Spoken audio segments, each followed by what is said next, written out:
This is the Life Shadows channel, and today we bring you the Clipperton Island case.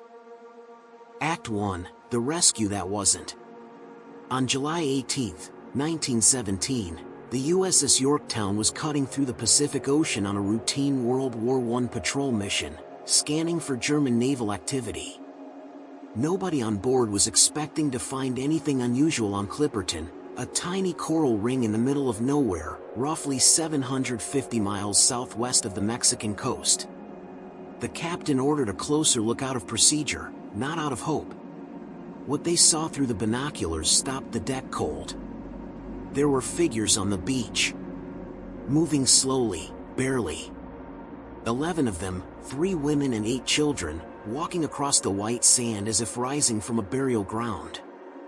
Their skin was burned raw by the sun, covered in the open sores of advanced scurvy. Their clothes were rags. The children had swollen bellies and twisted legs, the unmistakable signs of severe malnutrition. Lieutenant R.E. Kerr led a shore party through the surf. When he stepped onto the sand, he was met with a silence that, he would later write, unnerved him more than anything he had encountered in the war. A woman walked toward him. Her name was Alicia Arnault. She was the wife of the island's former commanding officer. Her eyes were not filled with the relief you would expect from someone who had just been rescued. They were flat, hollowed out. The eyes of someone who had seen the rules of civilization dissolve under a tropical sun and had no expectation that they would simply reassemble themselves just because a Navy ship had appeared. The sailors moved through the ruins of what had once been a military outpost. The wooden buildings had been pulverized by storms and neglect. The smell, seabird guano, rotting wood, salt, and something underneath it all that no one named out loud, was everywhere. But the detail that shook Lieutenant Kerr most was not the devastation. It was the absence of men. An island that had been commissioned to house a full military garrison had exactly 1 adult male on it. And he was dead in the sand with his skull caved in by a hammer. He had been dead for less than a day. That rescue was not a miracle. It was the closing of an open-air crime scene. The Yorktown didn't just find survivors, it found witnesses to what happens to human beings when the world stops paying attention to them. What occurred on that island between 1914 and 1917 is one of the most brutal documented stories of the modern era. Not because of war. Not because of a natural disaster. Because of something quieter and more ordinary, a government that simply stopped caring. Act 2, The Plan That Made Sense. To understand how those women ended up in that condition, you have to understand why they were there in the first place. And why they stayed. In the early 20th century, Mexico under President Porfirio Diaz was aggressively trying to project territorial power. Clipperton Island, despite being an uninhabited, treeless coral atoll with no fresh water, no natural harbor, and no agricultural potential, was worth fighting over. The reason was guano. Seabird droppings, dried and processed, were the most effective agricultural fertilizer available at the time, and Clipperton's surface was essentially a deep layer of the stuff. France and Britain both had their eyes on it. Mexico's solution was occupation. If you live there, you own it. The man chosen to make that argument on behalf of Mexico was Captain Ramon Arnault. He was young, ambitious, well-educated, and exactly the kind of officer who saw a remote posting not as punishment but as opportunity. He accepted the appointment as governor of Clipperton Island with genuine enthusiasm. He was going to plant the Mexican flag on a Pacific atoll and hold it. That was a thing worth doing. He didn't go alone. His wife, Alicia, left behind the social world of Mexico City to follow him. They brought a garrison of about a dozen soldiers, along with laborers for the guano operation and their families. Altogether, roughly 100 people landed on that 6-square-mile ring of coral in 1906. The first years were not bad. The Mexican government had signed a contract with the Pacific Island Company for mining operations, and the infrastructure went up quickly. They built wooden houses, a functioning lighthouse on top of the island's single feature of elevation, a 95-foot volcanic rock called the Rock of Clipperton, and even a small rail line for transporting guano to the ships. Captain Arnault held formal ceremonies in his dress uniform on national holidays. Alicia ran a household with the standards of a Mexico City aristocrat, fighting a constant battle against the sand that got into everything. They understood the island's constraints. There were no rivers, no springs. All drinking water came from rain collected in iron tanks. There was no soil worth planting anything in. The colony's survival depended entirely on a supply ship from Acapulco arriving every 60 days with food, medicine, fresh water, and mail from the mainland. For a few years, that system worked. Then Mexico started falling apart. The Mexican Revolution began in 1910. Within months, governments were collapsing, railways were being torn up, and the basic administrative functions of the country were breaking down. In Clipperton, the news arrived weeks late, filtered and incomplete. Captain Arnault kept his faith in the institution he served. Whoever came to power in Mexico City, the argument went, would not abandon a military garrison. That was simply not something armies did. What he didn't fully grasp was that in a country at civil war, a garrison on a coral atoll with no strategic value becomes a budget line that stops getting funded. The supply ships came later and later. What had been 60 days became 90. Then 120.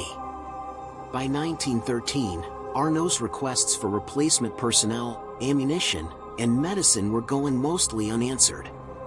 And then the last supply ship left. In 1914, a vessel called the Democrata departed Clipperton with a vague warning that the next one might be delayed. Its captain didn't say the next one would never come.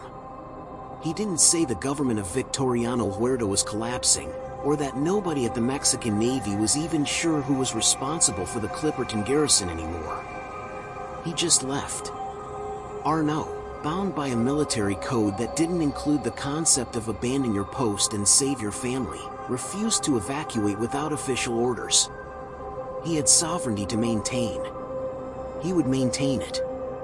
Every morning, Alicia looked out at the Pacific horizon, shading her eyes against the reflected glare, watching for the smoke trail of a supply ship.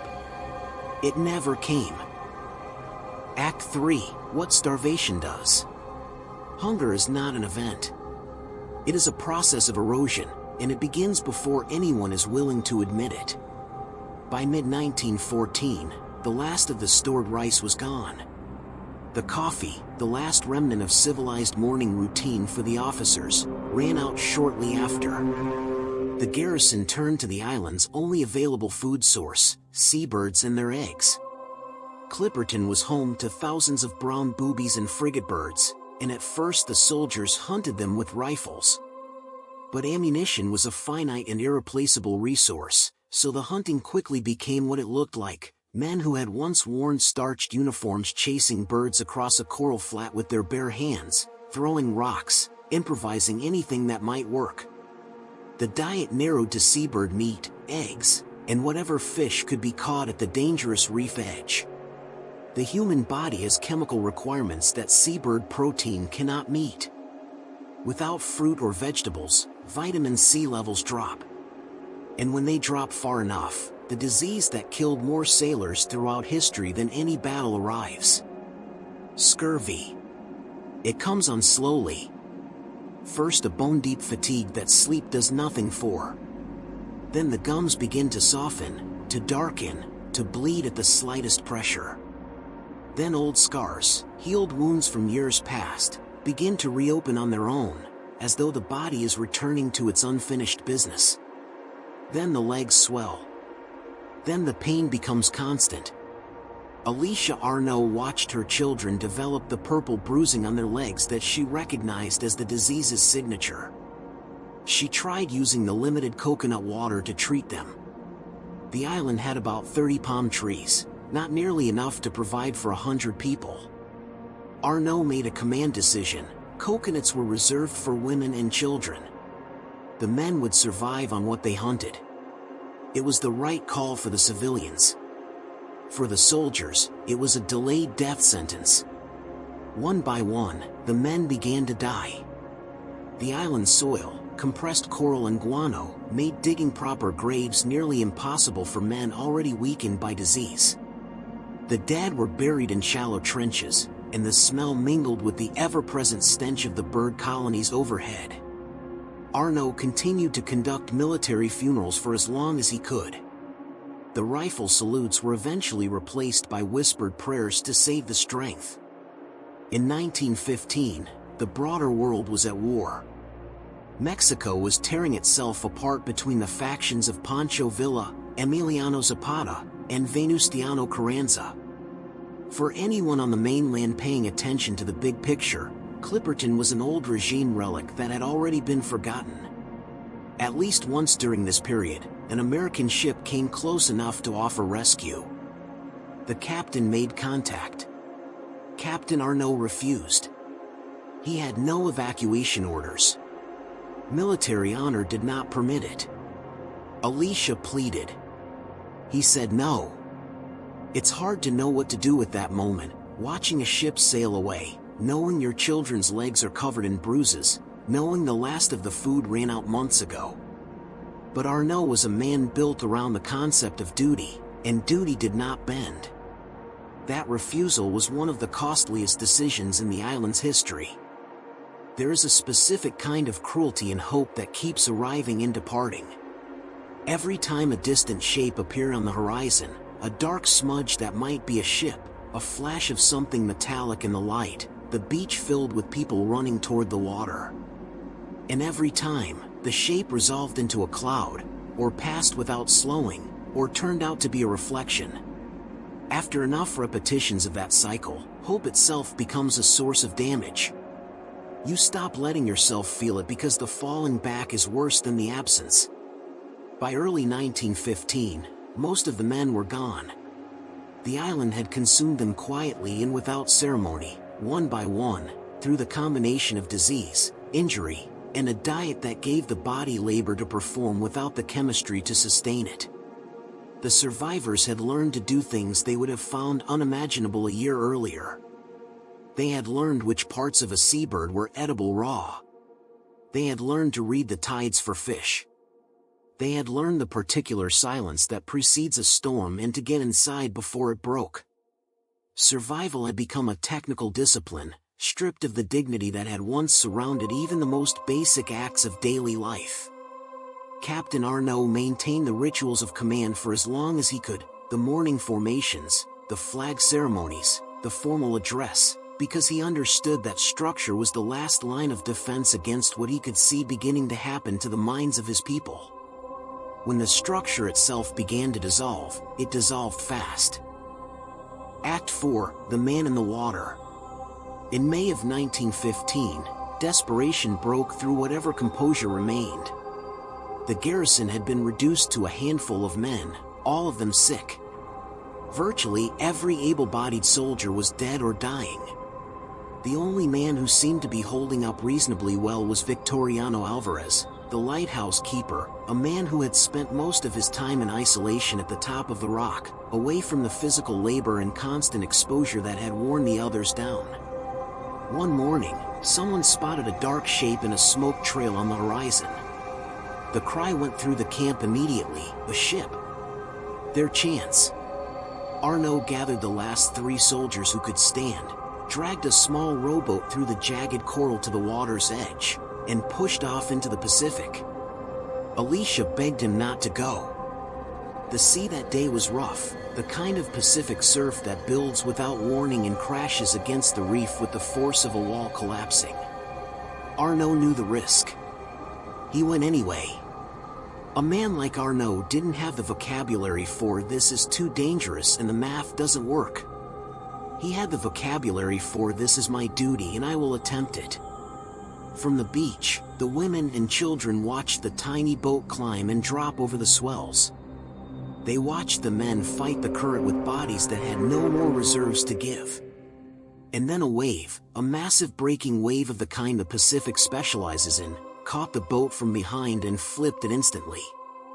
The men were heavy in their uniforms. They were sick. The undertow was merciless. Alicia was screaming on the sand when she saw her husband's arm rise above the foam one last time and then go under. The ship on the horizon, possibly a hallucination, possibly a passing cargo freighter that simply never saw the smoke signals, continued on its way until it disappeared. When the water settled, everything had changed. There were no more men. No captain, no garrison, no chain of command, no structure of any kind. There were 15 women and children, exhausted and grief-shattered. And there was one adult male left alive on the island. Victoriano Alvarez climbed down from the rock that afternoon with an expression that Alicia Arnault had never seen on his face before. There was no grief in it. No shock. There was something she couldn't immediately name, but would come to know very well in the months that followed. He went directly to the captain's quarters and collected every firearm and every round of ammunition that remained. When Tirza Rendon asked what he was doing, he didn't answer with words. The lighthouse keeper who had been ignored and looked down upon for years had just become the only man on the island. And he had no intention of letting anyone forget it. Act 5, The King of Nothing. Of the 100 people who had arrived full of purpose and optimism in 1906, 15 remained, exhausted women, skeletal children, and Victoriano Alvarez. His first act as the island's sole armed man was to climb to the top of the rock and declare himself King of Clipperton. What followed was not disorganized cruelty. It was systematic. Victoriano understood that his advantage was not just physical, it was psychological. He controlled the weapons. He controlled the lighthouse, which gave him a 360-degree view of every inch of the island. He could see everything, at all times, from a position no one else could reach. He imposed forced labor. The women, already weakened by scurvy and grief, were required to fish, collect bird eggs, and serve him in whatever capacity he demanded. He established what amounted to a forced harem, selecting which woman would spend the night with him at the top of the rock. Resistance was answered with food deprivation, or worse. Alicia Arnault, once the island's highest-ranking social figure, became his primary obsession. There was a particular cruelty in targeting the woman who represented the class that had always treated him as invisible. He kept the women separated. He understood intuitively that collective isolation was the most effective way to prevent organized resistance. Each woman was kept in her own pocket of fear, unable to compare notes, unable to plan, unable to speak freely. The scurvy continued. Without consistent access to the coconuts, which Victoriano now rationed according to his own preferences, the survivors' skin thinned, their teeth loosened, their legs swelled. The physical deterioration was constant. The psychological deterioration was arguably worse.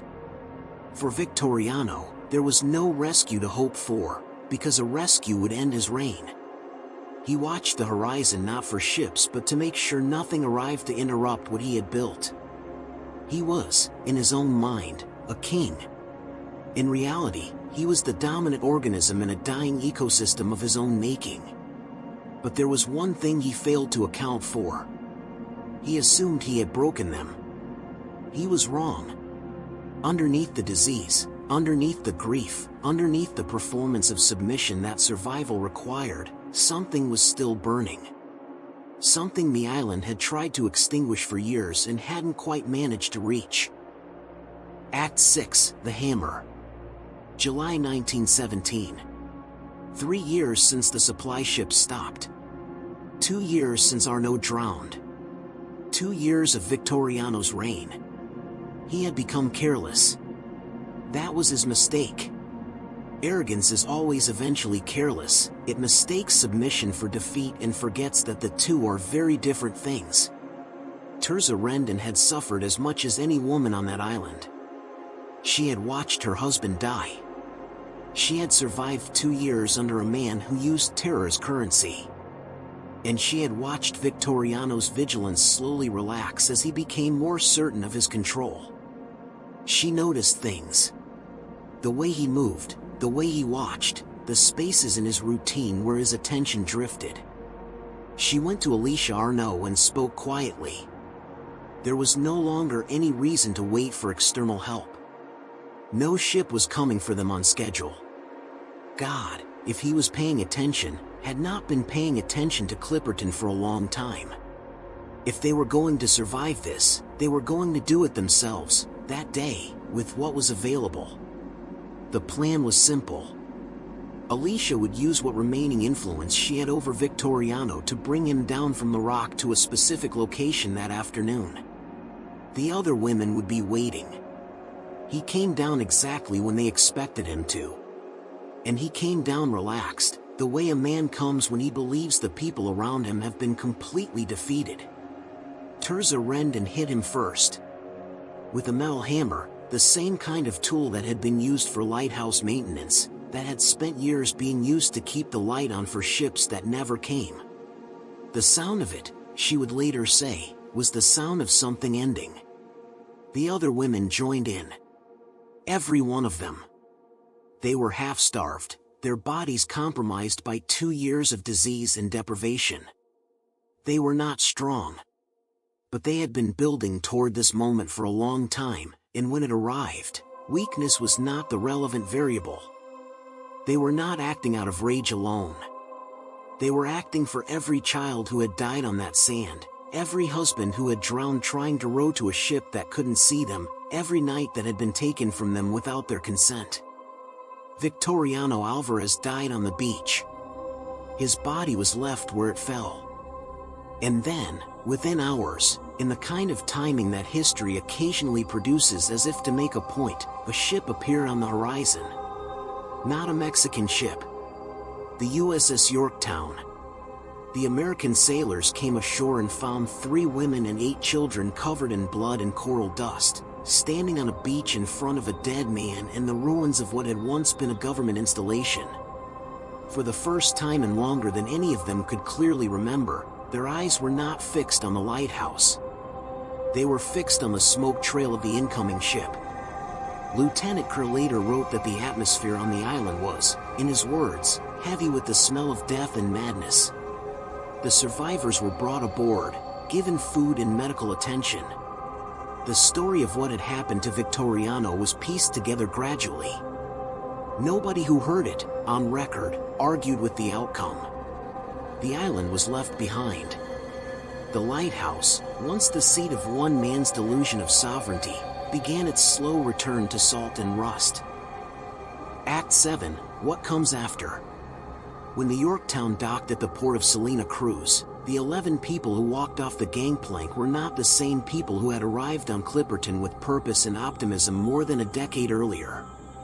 Some of them had been born there. Some had never lived anywhere else. All of them carried something that 1917 had no diagnostic language for and no institutional framework to address. The Mexico they returned to was unrecognizable. The revolution had rearranged everything. The government of Venustiano Carranza, which received the survivors, found itself staring at an uncomfortable mirror. Clipperton was physical proof that the Mexican state had sent 100 people to die on a coral atoll and then forgotten about them while fighting over power. There was no celebration. There was no official reckoning. The story was quietly filed away. States do not advertise their failures when they can avoid it. Alicia Arnault spent the rest of her life carrying 2 things that couldn't be separated from each other.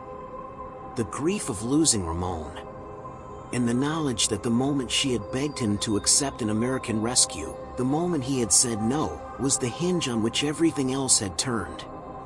She had loved a man who loved an idea more than he loved the lives around him. That is not a simple kind of loss to grief. There is no clean shape to it. Tirza Rendon, the woman who had led the act that ended Victoriano's reign, was never prosecuted. A military tribunal concluded, in what was, for the era, a rare exercise in contextual justice, that no law had existed on Clipperton Island, and that where there is no law, self-defense is the only available verdict. But legal absolution and psychological resolution are different things. Tirza lived the rest of her life knowing what she had been forced to become. There is no clean shape to that either. The children were, in some ways, the most difficult case. Many of them had been born on the island or had arrived as toddlers. They had no meaningful memory of a world with streets, schools, other people, grocery stores, or the basic texture of ordinary life. The reintegration process was brutal and poorly understood. How do you explain to a child who learned to eat raw seabird eggs that food comes in predictable quantities and won't run out? How do you explain that a man with authority is not automatically a threat?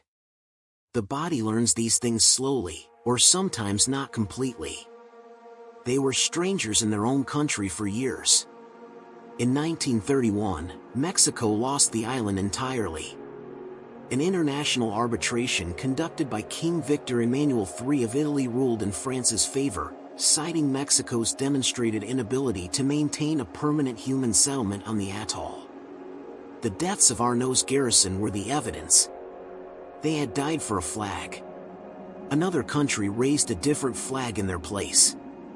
The arithmetic of that outcome is brutal in its simplicity. There is a version of this story that tries to find a single point of failure, the decision, the person, the moment where everything went wrong. That version is satisfying but false. Clipperton was a cascading series of small abandonment decisions made by people who were too busy with what felt more urgent to follow through on what felt less urgent. A supply ship delayed. A letter not answered. A budget line cut. A chain of command that broke down not through malice but through the ordinary chaos of a country in crisis. None of those individual failures was catastrophic on its own. Together, they killed almost 90 people. That is the part of this story that resists comfortable conclusions. There was no single villain who decided to leave those people to die. There was a system that stopped functioning, a set of individuals who each made locally reasonable decisions that combined into something monstrous, and a man on an island who refused to acknowledge that the system had failed until the acknowledgement would have required him to be someone other than who he was. Today, Clipperton is a wildlife sanctuary, administered by France, visited occasionally by research vessels. The lighthouse still stands at the top of the rock, a corroded iron shell that has been watching an empty ocean for over a century. There are no settlements, no permanent residents, no infrastructure. Just seabirds in numbers that are difficult to comprehend, and silence. But there is something specific about the silence of Clipperton that is different from the silence of other remote places. It is a silence that remembers. It carries the weight of people who called out from that beach and were not heard by anyone who mattered. The island stands as evidence of a proposition that civilizations prefer not to examine too closely, that when you stop looking at people, when they become a logistical inconvenience, a budget problem, a line item in a war you care more about, what happens to them is not an accident. It is a consequence. And consequences do not require malice to be devastating. They only require indifference. Channel outro. If you made it to the end of this video, you felt the weight of it. And the weight doesn't come from a monster in the traditional sense. It doesn't come from a war or a natural disaster. It comes from something quieter, a government that stopped responding to letters. A captain who believed in duty more than survival. A lighthouse keeper who discovered what happens when the last check on human behavior is removed. The women of Clipperton survived because they did what needed to be done when no one was coming to do it for them.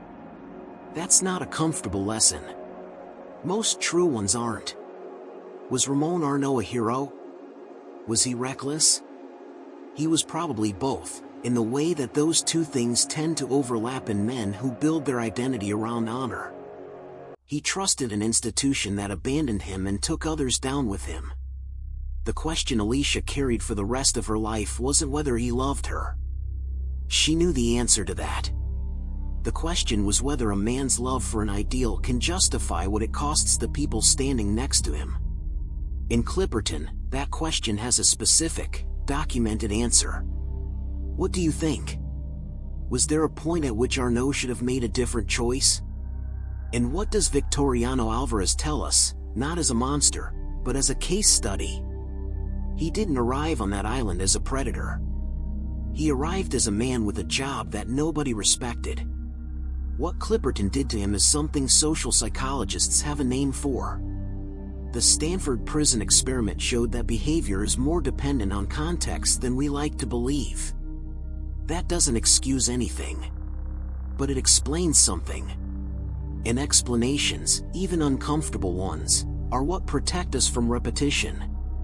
Leave your thoughts in the comments. This is a story that deserves to be discussed with the depth that its victims never received while they were alive. On the next episode of Shadows of Life, we go back into the dark. Until then, pay attention to the people around you. Being seen is not a small thing. For the people on Clipperton, invisibility was the beginning of everything that followed.